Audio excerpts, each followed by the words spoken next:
Hey everyone, welcome to the Movie Throne podcast. I'm your host, the one and only King freaking Kansas, bring you another episode your way. I think it's episode 79 if I'm not mistaken. And I thought, you guys saw the thumbnails by now, I gotta put 007 in the 70s for sure here on YouTube line. Anyways, guys, got a little excited because you know what I'm going to be doing. The next week's podcast is going to be Mission Impossible based. Going to be watching Final Reckoning sometime this week, and I'm going to do my review, and I'm going to let you guys all know, was it indeed the Final Reckoning and the perfect sign off for Tom Cruise if he's not doing another movie? You'll find out in next podcast episode. So, but in this one, I had to do 007, and of course, I'm not doing the versus, who's the best James Bond. No, it's not going to happen. Everybody has their favorite James Bond. The ones that I'm tackling in this episode or podcast are my two favorite. Love Pierce Brosnan as James Bond, and when Daniel Craig came aboard, was a little reluctant, but he won me over. And I'm going to be tackling their films, and then so I'm going to get into details, whatever. I just want to do a quick mention because King is ecstatic this Sunday morning. If you guys are hiding under a rock, I don't know. Either way, there was some Mummy movie news. Yes, you heard me right. Apparently, people have been posting online and all that stuff that there's going to be a Mummy 4. And this is the kicker. Brendan Fraser and Rachel Weisz, you heard me right, Rachel Weisz will be returning to do a fourth film. So anyways, that issue, I'm ecstatic. I'm through the roof. We're going to discuss stuff. We're going to talk about all the Mummy movies and all that fun stuff in a couple of weeks' time. I think that's going to be on November 23rd. So that's something to look forward to 2 weeks from now. But I just want to do a quick mention. Yeah, and yes, you know what? It got onto this King's radar or, before his eyes. But I will be tackling that. But anyways, I'm not here to discuss that. I'm here to discuss, I guess, a review. Because Welcome to Derry episode 3 hasn't dropped yet, so I'm not waiting one more day for that. You'll get that next week, so you'll get episode 3 review next week. But as for reviews, I did catch one particular movie that just recently, literally came out this past Friday on Netflix. It's streaming. Frankenstein, directed by Benicio. Benicio del Toro. Almost forgot. I always get him, Benicio, and the actor, whatever, Hardenberg. I get him mixed up sometimes. King's old, okay? Can't you tell by the beard? Anyways, Frankenstein came out, and guys, wow. People have been praising about it. I don't know, because me, I got to watch everything for myself. Saw a lot of Frankenstein movies. The last Frankenstein movie I think I saw was I, Frankenstein, with a guy who played Two-Face, Ian Eckhart. That's the last one I remember watching. That was not the greatest. This one, like I said, didn't know what's going into it. All I knew is that Benicio del Toro is going to be directing it, so we can expect his style of storytelling and portrayal on the big screen, like how it's going to look. And you know what? I'm glad to tell you guys he delivered on both fronts. But anyways, guys, listen to this cast. I didn't even know. I knew Oscar Isaac was in this thing as Victor Frankenstein. I watched the trailer, but as for anybody else, had no clue. But let me give you a quick, lineup of the actors. You got Oscar Isaac. He plays Victor Frankenstein. You got Jacob Elordi. He plays the creature or Frankenstein, the monster. Christopher Waltz is in this thing. You got Mia Goth, who plays Elizabeth. Phenomenal job by that actress. Felix Kamamir, he plays William Frankenstein, his brother. Charles Dance, Lars Mikkelsen, Christian Convery, Nikolai, oh my God, I'm butchering all these names right. Lee Koyas or Kass or something. I can't even pronounce half these names, but those are just a few. It's directed by Del Toro. It's about, well, it says it's 2 hours and 29 minutes. It's like 2 hours and 22 minutes. I can tell you that right now. And then it does the post, it does the credits at the end. There's no post credits, so you don't have to worry about that.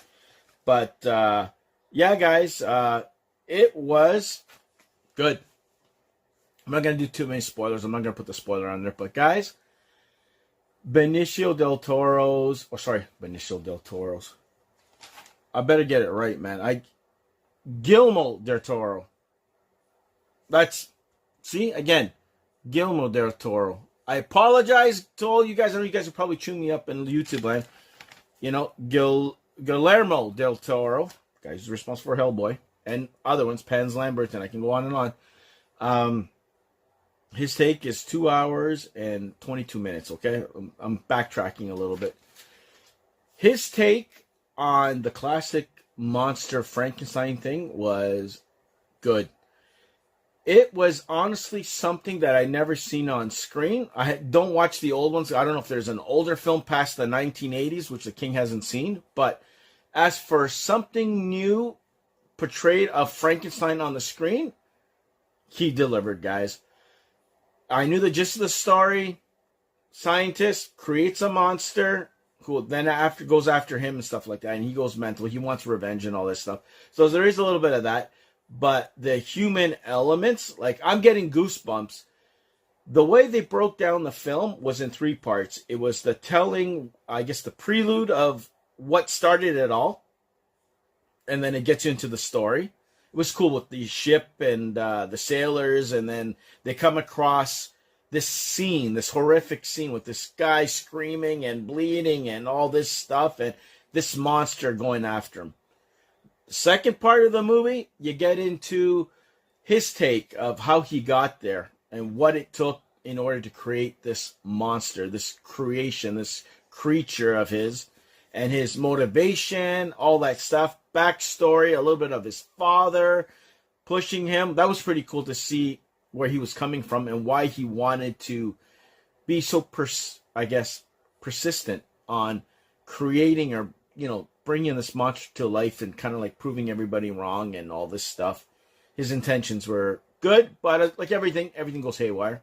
His brother will disappear, then he comes back into the picture with his wife-to-be, and then he kind of falls for her a little bit, and then a little craziness goes there, and then she kind of picks him, and then the girl's uncle is the one who gives him money to pursue his thing. So you got the classic tower, the electricity, the bolts, and all that stuff, guys, going on. 2 big parts of the film, which was pretty cool to me, was... I think 15 minutes in, you had him going through people who died, whether they got executed and hung or on the battlefield, and he's taking body parts here and there. And they literally show you on screen, so don't let your kids watch it. Dissecting, cutting apart, putting pieces of the human body together. I had to turn my head a couple of times because I'm like, are you serious? It was gruesomely, at some points, it kind of felt real for me personally. I don't know about you guys. Maybe to you it still looks fake, but it was done well. It's like, are you kidding me? And it wasn't like mechanical parts that kind of like, okay, they're putting this mechanical part with this human part. No, it was human part with human part and this and that. And he had a guy he had there that was kind of like testing with electric prods. And I'm telling you guys, it was something else. And, that was like, holy crap moment. That really, like, this damn thing, man. He did good.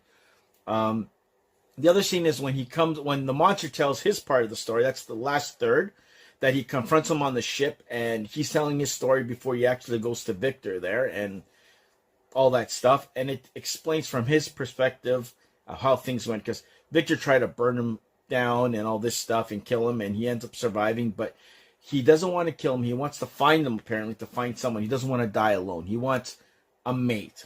And he refuses, and there's like a big scene in the thing, a confrontation that, something happens to Elizabeth, bites the big one, but it's a big confrontation there. That was another cool part of the thing.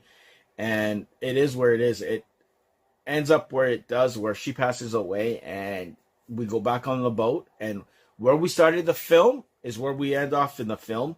On the ship. He's lying, whatever, it looks like he's going to be passing away. Then he asks for forgiveness. And, of course, the monster gives it to him. Spoiler alert, But, I left a lot out, guys. There's some gruesome scenes. This movie is shot beautifully.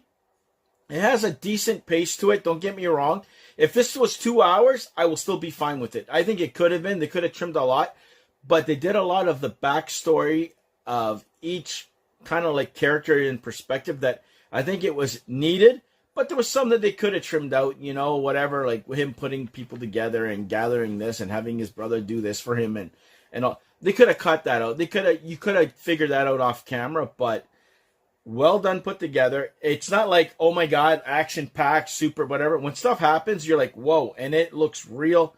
It's shot phenomenal. It looks beautiful. It's well written.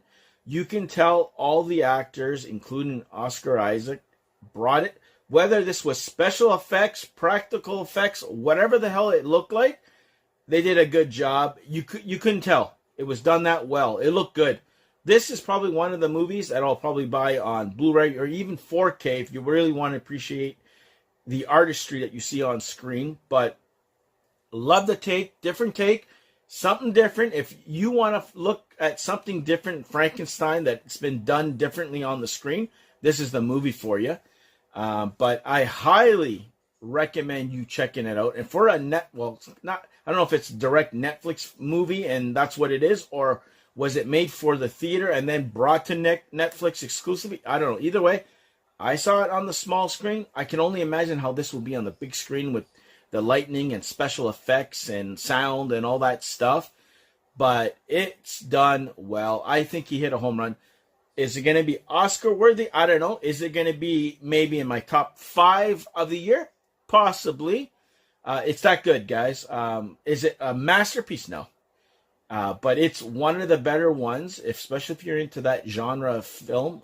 Frankenstein, Dracula, and the werewolf, and all that stuff. You're going to like it. It's good. That's what I'm going to say. So there you go, guys. I know I've blabbed long enough there. That's my official movie review on Frankenstein, directed by Guillermo del Toro, starring Oscar Isaac, Jacob Elordi, Christopher Waltz, and Mia Goth. I'm going to leave it at that. But good movie. Check it out for yourselves. Come back in the comment section below and tell the king what you thought overall on the movie. If you've seen it, try not to spoil it. But either way, you're welcome. Okay, guys. That's the only movie I had a chance to review. Trust me, I watch some TV shows and stuff, but I'm not going to get into that. It's not necessary. Next episode, podcast episode, they're going to be more. Trust me. And it's going to be a big one, so you know that. So, okay. Now, let's get into the hot topic, guys. So, I'm going to make this perfectly clear that you guys don't misunderstand the king, what this segment or hot topic is. It's not who's the best James Bond or what the best James Bond movie there is. This is strictly based on my personal opinion, my personal thoughts, and whatever I've seen. No, I haven't watched every single James Bond with Roger Moore or Sean Connery or whoever the hell else has played James Bond. This is strictly based on 2 James Bond actors that I loved, watched, and liked them in the role of James Bond, super spy James Bond, okay? I'm going to be tackling in a way separately. It's not going to be a versus thing because 2 different actors, 2 different times, 2 different everything, okay, guys? So it's going to be Pierce Brosnan's James Bond films I'm going to tackle, and I'm going to tackle Daniel Craig's James Bond films. One has 4, one has 5, one came out just before the other. And like I said, I'm going to pick, in my personal opinion, my best Pierce Brosnan James Bond film and my best or favorite Daniel Craig James Bond. Okay. I'm going to give you a little background here and there, guys. I'm not going to completely bore you guys to death because I don't want to be here forever. I'm not going to get into super details because I can do that like there's no tomorrow, but I'm just going to give you guys enough so you guys can understand why the king is going to be picking this particular movie at the end for Pierce Brosnan's James Bond and for Daniel Craig's James Bond, okay? All right. First up, a little brief history. In 1995, we got GoldenEye, okay? That one had actors, of course, Pierce Brosnan, Sean Bean, Isabella Scorupco, Femke Janssen, Joe Don Baker, Judi Dench, Robbie Colburn, I hope I pronounced, Alan Cumming, Samantha Bond, and even many drivers in it, okay? And you know what the gist of that is, guys? It's Russian spies working in the middle of somewhere up in Siberia that are using spy satellites as a weapon to take people out. You guys know the gist. I'm not going to go through every single thing and whatever. Cool opening scene with him jumping off the cliff with the airplane and stuff. There's a whole bunch of cool stuff in it. That was our introduction of James Bond, the new BMW and all this stuff and the gadgetry, the new cast. It was a new generation, and that came out in 1995, okay? The next film from Pierce Brosnan was Tomorrow Never Dies. That came out 2 years later in 1997. It's basically, guys, again, brief summary. It's, I guess, James Bond wants to prevent a possible war between China and the UK through, I guess, attack ads or social media to stir the pot and cause some friction between the two countries, okay? The baddie, or one of them, is Jonathan Pierce. You got Michelle Yeoh in this thing. Terry Hatcher, yes, the same one from Desperate Housewives that you guys probably know more of. I know from Dean Cain and Superman, the Lois and Clark, okay? You got Ricky Jay. You got, oh my God, Judi Dench is back in it. Colin Solomon. That's pretty much it, okay? And it's called Tomorrow Never Dies. Not my favorite. You know, loved who was in it. Michelle Yeoh, Terry Hatcher, and stuff like that, and the villain. It was okay. It wasn't my cup of tea. I could care less about social media and how believable. Back then, you're like, yeah, okay, social media is going to spark a war. But now the way that we live today, it's more relevant now than it was back then. And that's probably why I kind of like, whatever, right? Okay, anyways. The third film was another, okay, here we go. Another, what do you call it? Not rights, but civil rights, but a noble cause that could cause a war kind of thing. Anyways, it was called The World Is Not Enough. That came out in 1999. It stars Sophie Marceau, Robert Carlyle, Denise Richards. I remember her name like it was tomorrow. Dr. Christmas Jones. Oh, sorry. Is it Christmas Jones? Yeah. I'm like, seriously? Yeah, she's working in some sort of forest with the pipelines and all this stuff and whatever. It's, you know. Robbie Coltrane, Judi Dench is in that one. John Cleese, he comes in as R. I guess or Q or R, I think it's taken over, whatever. Moneypenny's in it. You know the drill. Again, it's a oil heiress fueling some terrorists to cause trouble, and of course James Bond comes in, and there's a cool forest scene that they go through thing. There's a big chase. It's a good movie.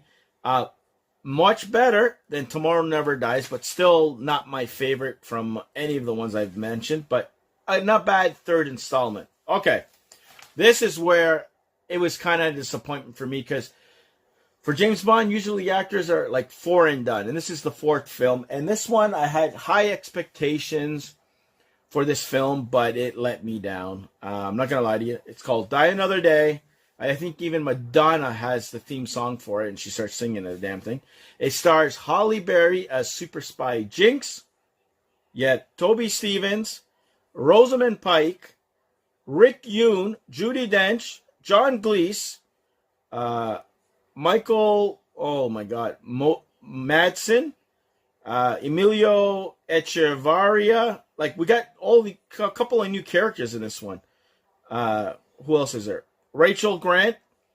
You know, there's like assistants and all this stuff, guys. But, so, in this one, same thing, guys. James Bond's trying to foil people, trying to think. There's a North Korean terrorist group that wants to blow the world up with, you know, nuclear stuff and all this stuff. And of course there's people trying to get involved. James Bond's trying to do his thing, and it's over. Like I said, I lost interest in it. I had high expectation. I don't know if the Aston Martin was in this one, the car that they switched from the BMW to this, and I'm like, a couple of jokes here and there.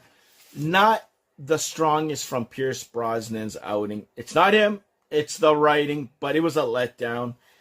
Okay. As for the 4 films, GoldenEye, Tomorrow Never Dies, The World Is Not Enough, and Die Another Day. My personal opinion, for some reason, GoldenEye is still the best from all the films. Even though it didn't age well, you can see the way it's been shot. Like they got to revamp it or something. But the story, the introduction, the stuff that we saw for us to all fall in love with James Bond again, that was the one. And that's what made me a true believer that, hey, I buy Pierce Brosnan as James Bond. But my personal opinion, Pierce Brosnan's best James Bond was GoldenEye. That's it. And if I had to pick a second, The World Is Not Enough. That's what I would have to. But my first, GoldenEye, Pierce Brosnan. Okay, now let's get into my buddy. Just guys, not my buddy. You know who my buddy is, Tom Cruise. Anyways, next week. Daniel Craig's, his James Bond films, okay? First one that we got introduced, which I was kind of skeptical. I'm going to be honest and upfront with this one, guys. I'm like, him? James Bond? Blonde hair from the brunettes that we known for all the past of whatever time with Roger Moore and whatever. I'm like, blonde hair? Chiseled? Younger looking Bond? Are you kidding me? Anyways, guys, we got Casino Royale. It came out in 2006. It was the first introduction that we got James Bond. Everybody remembers Daniel Craig with his little tight little outfit there, his little skimpy Speedo or whatever, walking on the beach, all chiseled, blonde hair and all. I can see all the girls falling over in their chairs saying, wow, young James Bond and whatever.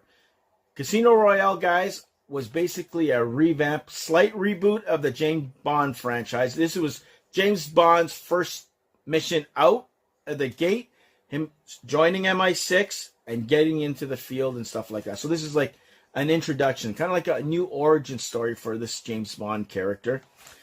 Some of the actors that we got in, guys, are, let me see if I can read this properly. Eva Green, she played Vesper Lynn. You guys know her in that. You got Mads Mikkelsen, he played Le Chiffre. He was the rich guy who owned the casino who's funding terrorists and all that stuff to cause trouble. He's the guy at the poker table and the guy who he's basically going after. Judi Dench even returned back as M. You got Jeffrey Wright, who's the CIA agent that he met that he's working with. You guys know him very well. I'm going to even go there. He played Felix. Giancarlo Giamatti, he played Rene, his friend from Italy. I'm going to leave it at that. You have, let's see, Caterina Marino, she played Solange. She's like one of the Bond girls. You got Jesper Christensen, he played Mr. White, kind of like a quiet guy who knew stuff. Ivana whatever, I can't even pronounce it, Valenka, that's all I know. But for the most part, we got them introduction, Eva Green and all that. She's another agent and stuff. Kind of falls for her. And this one, guys, was a good introduction to Daniel Craig as James Bond. I was the skeptic. I'm going, come on, young James Bond? Like, what the hell are you guys doing? They nailed it. I can tell you right now, at the end of the movie, they used more practical effects and the special gadgets and stuff like that. There was kind of like a step back in that with this film. But it won us all. Daniel Craig was my James Bond moving forward because of that film, and it was good. The second one we got, which was a step backwards, guys, and everybody would say it's probably the worst James Bond from all the Daniel Craig films, personal opinion, and others as well. Quantum of Solace. It came out in 2008. I don't know if I should go there. All I can tell you is it dealt with some natural resources with water. They wanted to use it or destroy it to blackmail the country to get money and do other crazy stuff. And they want to try and prevent it. That was pretty much it. Olga Kurylenko, she plays Camille in it. Matthew, Arnorick, he plays Dominic Green. Judi Dench is in it. A lot of everything. You got Gemma Arterton, she's in it. She plays Strawberry Fields. I remember that's just, wow, stunning. Okay? Jeffrey Wright's back in it. It's Felix. David Harbour's in this damn thing too. Who else is there you guys want to know? And Rory Kinnear plays Bill. He's a factor in the rest of them there. But yeah, not too memorable. A couple of good actresses in it. A couple of cool scenes. Story was kind of stupid. Like, it was a step back. And I don't want to talk too much about it because it's kind of like a blemish in all the films. If they can delete a film and just keep it to 4, that's the one that goes, okay? Which had potential.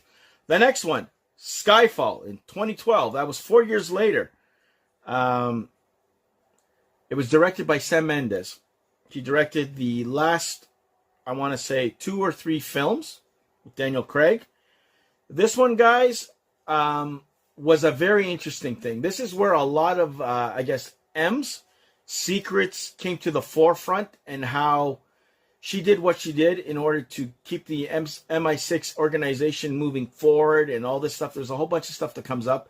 And this was a perfect way that tested this new James Bond that she kind of protected and backed. If he has her back, and it unfolded well, like proved in spades. It was a little bit slower, but more meatier storyline-wise, plot-wise. But it was good.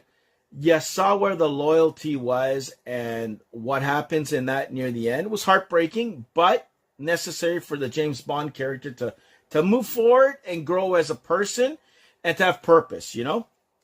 That one starred Daniel Craig, Judi Dench, Javier Bardem. He plays Silva. He's the kind of like the baddie. Ralph Fiennes gets introduced. He's kind of like the new guy who takes over M. Later on, he's the new M. You got Naomi Harris, who plays Eve. Bernice Marlowe plays Severin. I want to see who else is in here. You guys will know. Ola Rapace, he plays one of the baddies. Helen McCrory plays Claire. Who else you might know? I'm here. About anybody else that I would say? No. That's pretty much it, guys, for the main thing. But that's the gist of Skyfall. Not my favorite, but I liked it more than I did the last film, Quantum of Solace. That was like deleted. Anyways, okay. The next one, guys, that we have to talk about is Spectre. That came out in 2015. One of the better James Bond ones, the ones that had high hope, because the opening in the trailer, you saw him, he's in some Mexico Day of the Dead parade that's going on to celebrate the dead, and shit hits the fan. You have him going through stuff with the bike, things blowing up. It was bananas. It was bonkers. Basically, guys, if I had to sum up that, he gets a cryptic message from the past that sends him on a trail to discover what's going on. He finds out who's behind it, and shit hits the fans. I'm just going to leave it at... I don't want to get into details, guys. You can watch it for you, because some of you guys might have not seen any of these things. And one of the baddies is Christopher Waltz. You got Léa Seydoux, brilliant, beautiful, talented French actress. She plays Madeleine. That's who he kind of falls for. I'll just leave it at that. Ralph Fiennes is back. You got Monica Bellucci in this as well. Who else you got? You got Naomi Harris is back. Dave Bautista, he plays one of the baddies in it, and he does it phenomenal. Him and Daniel Craig's battle, holy shit, phenomenal. Pardon the language. Who else is there that you guys will know? Stephanie Sigmund, she plays Estella or Estrella. And you even have Mr. Aquaman, Mr. D'Amour, Mr. What's his name? Tenoch Huerta, who plays in Black Panther. Guys, you know exactly is Namor. It's Namor. Okay, I don't know these words the way you pronounce it. He's in it too. I think he just has a scene. It's not like a big part, but he's in it too. You'll notice him. He's in there. But this one, guys, shot well. Action is good. Still not my favorite, but I would probably put it a close second after the movie that I have in mind. I'm just going to leave it at that, okay? And then this lastly, which was a good story arc, a good way to finish Bond, and I didn't think they would do it. It was a shocker. What happens at the end. I'm not going to tell you what happens just in case you want to watch it, but what it's probably solidifies this film as a contender to my favorite Daniel Craig Bond film, because it ties up from the very first James Bond we got Daniel Craig right to the end. It's called No Time to Die. Came out in 2021. It was the longest James Bond. This one I think was 2 hours and 43 minutes. The other one 2 hours and 23, something like that, or less. Yeah, it's James Bond. He's basically, guys, from the last film, I'll tell you this. He, not a part of active duty. He wants to live his own life with Madeleine. Something happens. He gets drawn back in, and it's kind of like a revenge trip. He gets Felix who calls him in, and all these pieces of the puzzle go together, and he finds out that a villain from one of the other films is behind this and wants to basically make him suffer and take what he lost from James Bond away, kind of thing, right? And it's just one of those thrill rides, well written, a lot of dialogue. If you guys don't like a lot of dialogue, no. The conclusion of this film gives me shivers. It's satisfying. It's a good way to end. It's a sad way that it ends. But since Daniel Craig says he's not coming back to do one, I think it was a perfect way to kind of like end his story arc. And then when they do James Bond again, it'll be a perfect way to start from scratch again and repeat it all over again, so we can kind of follow that new James Bond moving forward. But one of Daniel Craig's best performance and films. Okay, now, $1 million question. What is my favorite Daniel Craig's James Bond film? And guys, it's almost like a tie for two, but I promise you guys I'm going to give you one. The best Daniel Craig James Bond film was Casino Royale. By far none. He sold you on why he should be James Bond, that they didn't make a mistake, the Broccoli's, when they selected him. And for this iteration of James Bond, he was perfect for this role. And I'm telling you, if they said that Daniel Craig is coming back again for another film, I'm there. Sold. He is James Bond. He did it such a good job. He sold you. By the end of this 5-film story arc with him, if you didn't buy him as James Bond, there's something wrong with you. You didn't have to like spy films, but beautiful story from origin of James Bond to what happens at the end. Beautifully how he kind of changed as a person. It changed him over the years, into where he was in life and what happens to him. And it's kind of like I said, you felt a little bit robbed because you felt for him and what happened. And it was just heartbreaking, but at the same time, it was a good ending. Like, it ended well. Like, it started well, it ended well, but I still got to give the edge to Casino Royale. It's kind of funny, guys, when you look at it.